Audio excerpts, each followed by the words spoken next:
let's tell some jokes before we get into everything. Okay?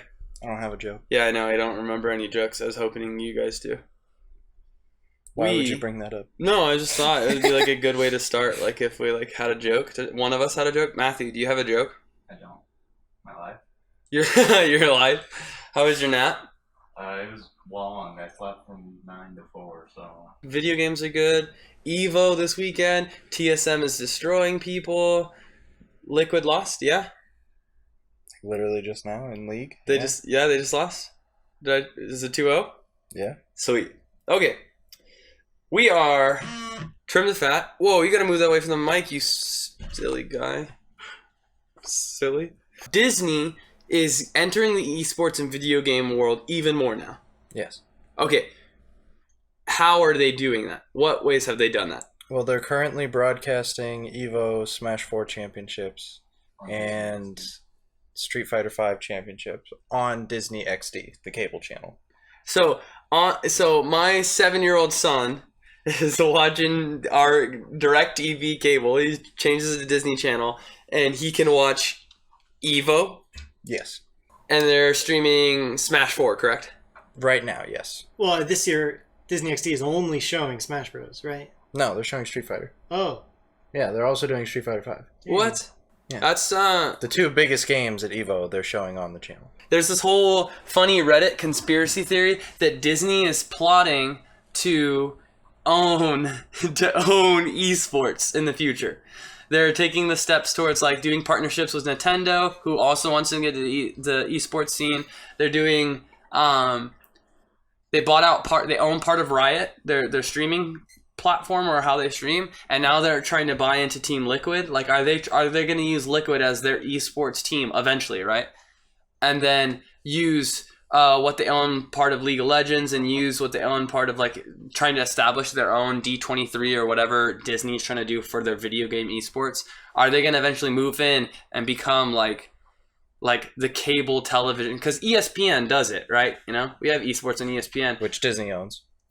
Disney owns ESPN? Yeah, they've owned ESPN and ABC for a while. Well, there you go. Disney owns the world. And esports is in the world, so Disney owns esports now. So pretty soon... Disney owns everything. Pretty soon we're going to get some DLC packs for Smash 4, and you're going to be able to play as Winnie the Pooh. Mickey Mouse. Winnie the Pooh, Mickey the Mouse. Mickey Mouse. Oswald the Rabbit. I want to play as Tigger. Tigger would be a badass Smash 4 character. That would be so much fun. At that point, I just want a Disney Smash. I mean, there's a Cartoon Network one. Marvel characters. Just make a Smash Bros. For every conceivable franchise. Everything will just be merged into one giant fighting game. That's the future. Personally. I don't think esports getting on TV is almost meaningless to me because the internet is already that much more important. Yeah. Just a company like Disney even recognizing something like esports or even like that's cool. For them to put, that's cool. For them to put Super Smash Bros. 4 on television, to me is like those parents who don't want their kids on the internet. Okay. And that's the only reason they're not already watching it on Twitch. You know what I mean? Next topic. Yeah, so... Speaking of Evo. Yeah, Armada won Evo. I think this is his second year. I think he lost last year to HBox. Yes. So now Mango and Armada have 2 Evo trophies, and HBox only has 1. This is in Wait, Smash Mango Melee. and HBox have 1? No, Mango has 2. Mango 2. Armada 2. Armada has 2. HBox 1. 1. Yeah. So HBox is going to win next year's Evo. Yeah, I mean it. And Mewtwo King will forever be trailing. Well, Mango's always like, "Ooh, I'm gonna get the 3P," and it was kind of hype like 2 years ago. But then last year he lost, and this year he lost. It's not gonna happen. If Armada makes it to Grand Finals next year, he's gonna win again. The only person that has any chance of beating him is HBox. Yeah. Armada won this whole tournament only playing Peach. He wasn't really challenged. Oh, I know, that was the weird part about it too. He didn't pull up. I thought you would have like a pocket, not a pocket pick, but like a kind of like counter. Like, oh yeah, you could beat my Peach. We'll beat this. Well, yeah, because Jigglypuff is Peach's #1 counter, so he always plays Fox against Jigglypuff. And he didn't even have to do that because he didn't play HBox. Yeah, and he normally also plays Fox against Leffen because for some reason Leffen always beats his Peach. And but Leffen got because of the fact that he was able to play his Peach the entire way through, just showed it was easy for him. Yeah. It was not a challenge. He didn't have to face any counter picks at all. There wasn't anyone that's like against. Well, not even that. He didn't even face anyone who was really good enough to give him a challenge. Yeah, like Mango took a game. Axe. I think the most interesting set was the set with Axe. Axe, I agree. Yeah. Yeah. U2 King and Mango both played against Armada, but I think now Armada's regular Fox probably would have destroyed a sickly Hungry Box, but because Armada hadn't even played Fox in the tournament up to this point, Hungry Box probably would have had a chance. Maybe his Fox was rusty. So sad. At Evo, we had a new game announced called Icons Combat Arena. It's a new platform fighter, and they released their first video of gameplay at Evo today. It is completely free. It's free to play. It's definitely like Smash. I'll have Matthew pull up a gameplay video from it if he can. It's created by a company called Wavedash. Wavedash is a brand new independent game developer with developers from Blizzard, Riot, from BioWare, even developers from Twitch. So that hearing where all those developers are from is like really interesting to think about, because you have so many different influences from different companies that might make their way into this game, and hopefully if they pull the good ideas from each one of these different companies, then I think this game is really going to grow. One, being free to play. Two, being more accessible, because it's not a really old game like Melee to get a GameCube and a CRT to play this game. You can the accessibility of this game is way more.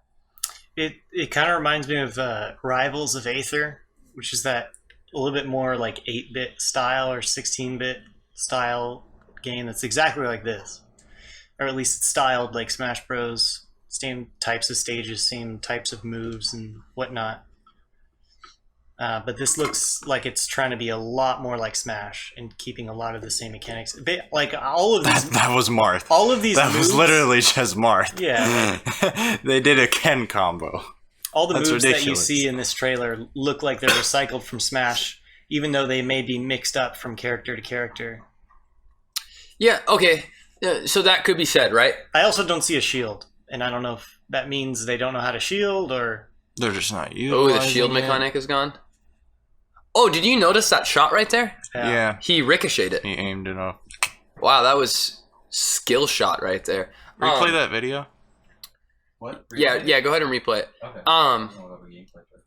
My thought of this though is obviously I just watched it today. I browsed over their website. I signed up for the beta. I looked at the actual Wavedash page and stuff.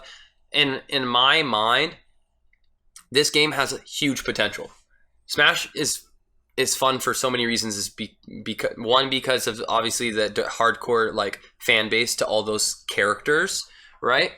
So that has it for him. And then the game itself is so quirky and has so much like the ceiling for it is so insane. If this game can capture it, which I think it can because of the people that are developing it, if this game can capture it, then that's awesome. And then the whole idea that it's free to play, that's another benefit for them. That goes back. That goes back to the idea though that like they have to do the right things about a free to play game. These are literally recycled characters. But is that a bad thing? Well, no. See, it's not completely, because even the character that looks like she played, that girl looks like she plays like Ganondorf. Her up air is totally different. They still have different moves, but some of the moves are recycled. And the only reason why we're saying recycled though is because we already have a fighting game. It's like when someone tries to create an MMO, everyone compares it to WoW. So that game was announced at Evo, and then we had Kingdom Hearts 3 announced at the Disney's conferences, the Disney Expo. Not announced. Way wrong. We had Kingdom Hearts 3 release a new gameplay video trailer. Yeah, the beginning of this gameplay trailer has got some like weird hike like poem or something in front of it, and that's it. It's only like that for like the first 30 seconds, but they show a lot. Yeah, they do. They show a lot of gameplay in terms of the battle system and some other special battles with some bosses, and they also show something really interesting in terms of not just that they introduced Toy Story. This is the first Pixar theme in Kingdom Hearts, but they're also seemingly going to have some worlds where the main characters actually physically change. So when they go to Toy Story, they will start to look like toys. That'd be cool. I don't think they did that in the previous Kingdom Hearts. I might be wrong, but I don't remember anything like that. They may have changed like their outfit or something. I don't remember Sora looking different in the other worlds. Any point. Yeah. I'm getting prepared to buy a console, whether it's a PlayStation 4 or a Switch. I think this game needs to come to Switch. Even though it's always been like a PlayStation title, I think the Switch needs to fight. They'd be like, I think Nintendo needs to be like, listen, we will give you developers to port this to Switch. That would be a very smart move. If they do that, as soon as it's announced that it'll come to Switch, I will get a Switch, because Switch has more exclusive titles that I'm like, okay, give me one more exclusive title and I'll. Yeah, that just says Xbox One and PS4. Yeah. There's no, and it's 2018 too. That's awesome. They don't say what quarter in 2018, but still, that's a year, right? Man, I lost my train of thought. Well, if it does come to Switch, it probably won't be for like a few months, maybe even a year or two after the Xbox One and PS4 versions come out, because they're really focused on those. And the director was basically like, yeah, I mean, we're thinking about Switch, but they don't have any plans for it necessarily. But this is one of those games where if it does, when it comes out for PS4, if I don't hear about a Switch version, I'm probably going to have to get a PS4, because it's like Kingdom Hearts. Definitely worth getting a PlayStation 4 as well. Yeah. So no PC. When do you think it's going to be released?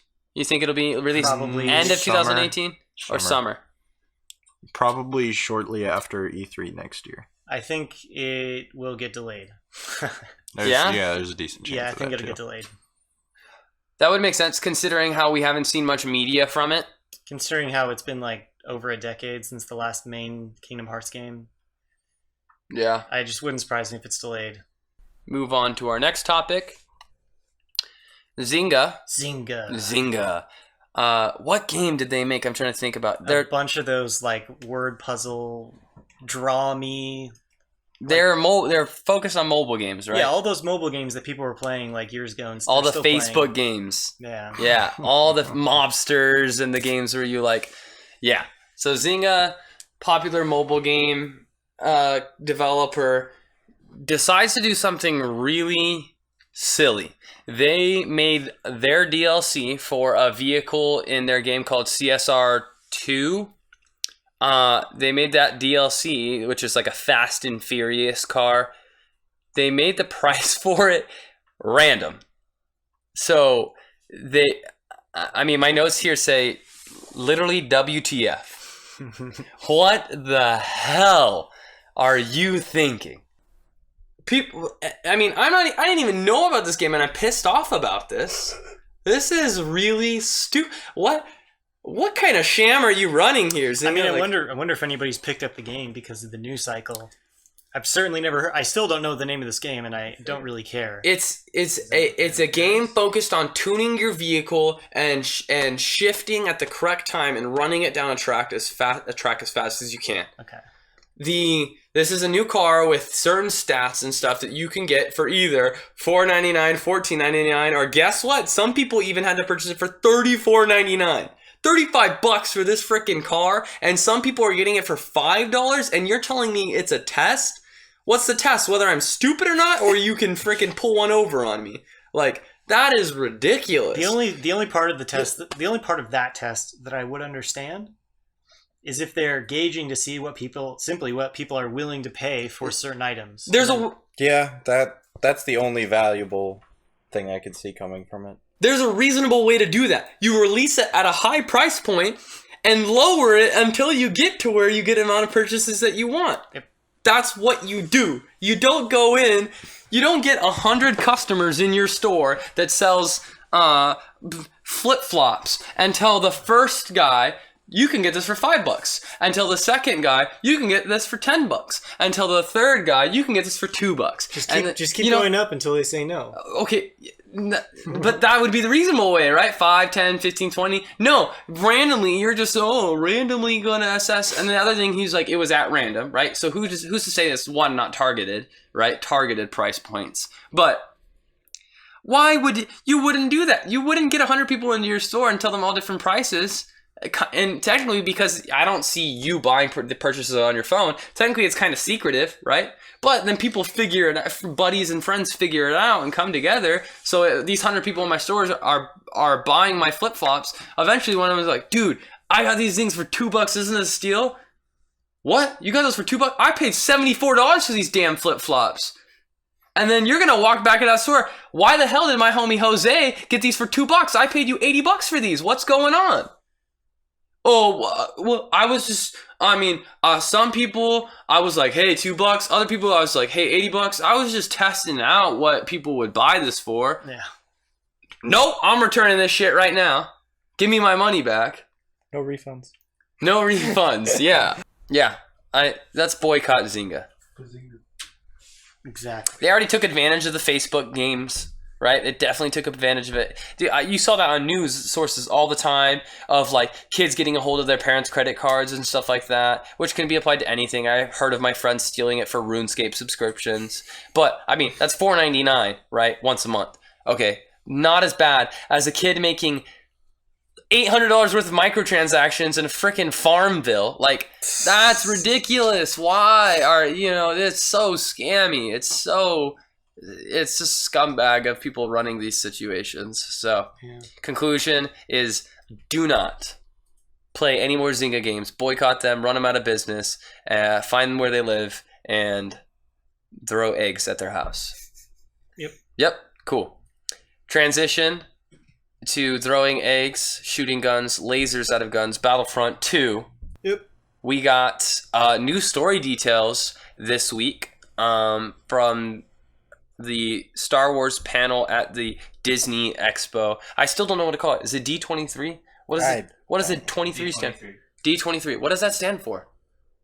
Disney 123. Disney 365? Hi, I'm Selena Gomez with Disney. 365.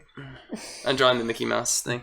I'm gonna edit that in YouTube. Hold on, let me did like 3 humps. My humps. Okay, so which way how do they do that, man? Yeah, I feel like, they were always so off anyways, and even on TV. Yeah. All right, so this Battlefront game, they're really taking advantage of the whole video game platform, high production value to actually create a canon story. Like they're adding to that transition from episode 6 to episode 7. And the way that the directors described how they feel about what they're doing is pretty interesting.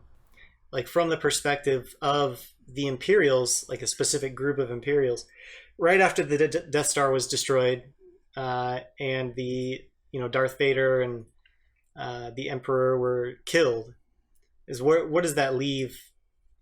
All the people loyal to Darth Vader. Yeah, where does that leave them? And that's pretty much what they're exploring as far as the character development, the direction of the story. The game's probably going to be fun in its own right for like the multiplayer gameplay and stuff like that. But it's nice that they are adding depth to the story. They're adding a story in the first place. Oh, I know, because the first one doesn't have a story. Yeah, there's so much space to fill in the Star Wars universe. It's really exciting. Yeah, it's super exciting. Is this considered canon? Yes. Yeah, all canon. Oh, okay. Yeah, this video game is canon. The theme park is canon. The movies are canon. And I don't know if there's TV books. show The breakfast cereal. The Clone Wars. Oh, the Clone Wars is canon. Okay. Yeah. Yep. The breakfast cereal is canon. Yep. I would hope so. Yeah. Man, I want a Star Wars breakfast cereal now. Okay. Speaking of breakfast and cereal that you eat with your mouth, which contain teeth.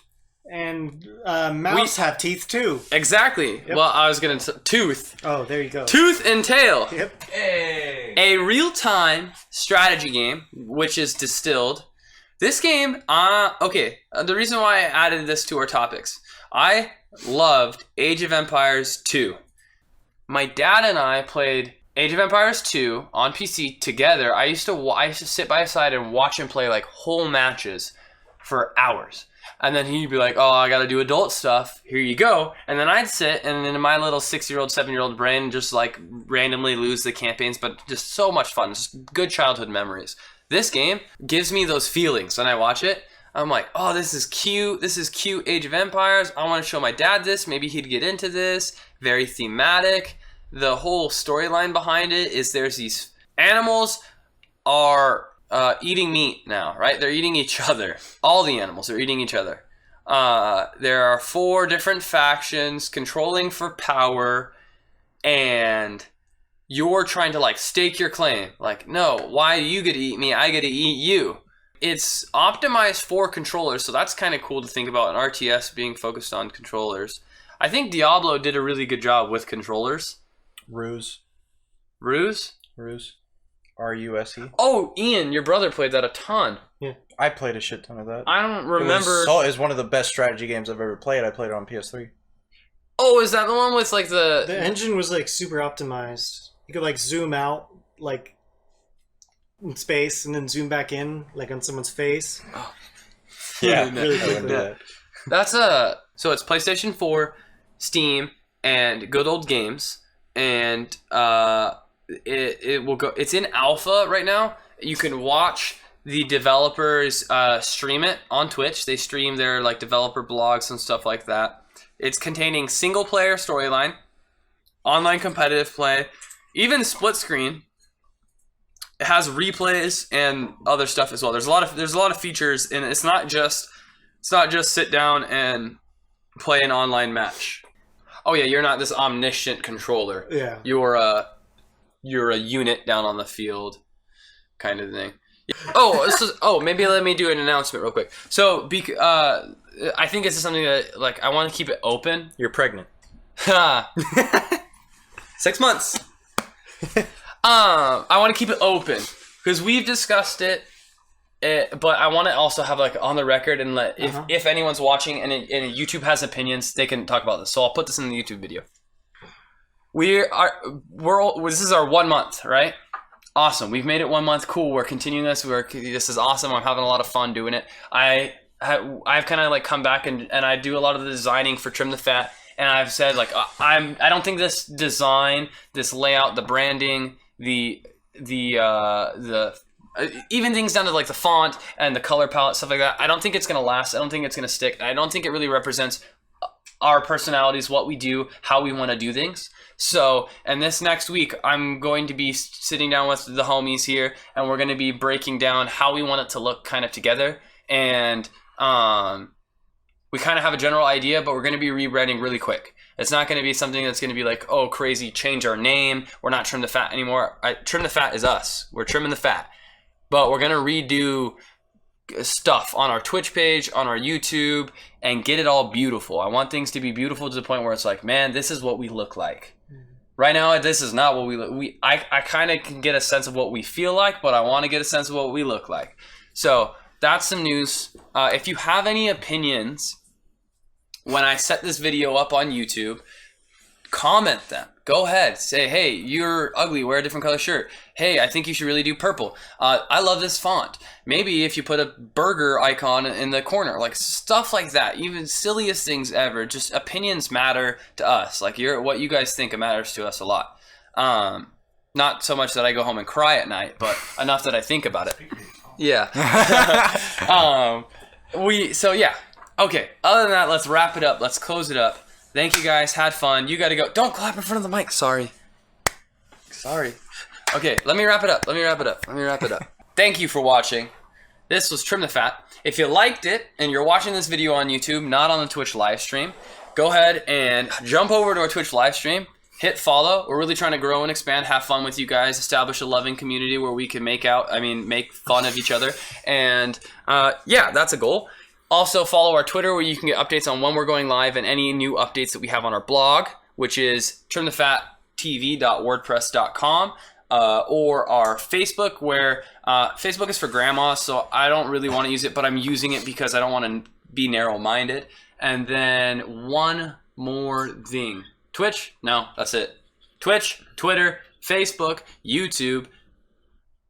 Yeah. You can get my address if you really want it too. And we can hang out. Cool. Love you a lot. My name's Jace. Caleb. Joel. You can get closer for this one. Yeah. Boneless. Why are you boneless?